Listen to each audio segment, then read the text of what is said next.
أعوذ بالله من الشيطان الرجيم. فإذا جاءت الطامة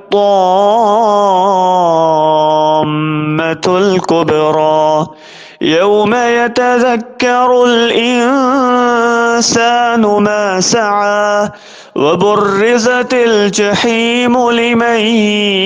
يرى فأما من طغى وآثر الحياة الدنيا فإن الجحيم هي المأوى وأما من خاف مقام ربه ونهى النفس عن الهوى فإن الجنة هي المأوى يسألونك عن الساعة أيان مرساها فيم أنت من ذكراها إلى ربك منتهاها إنما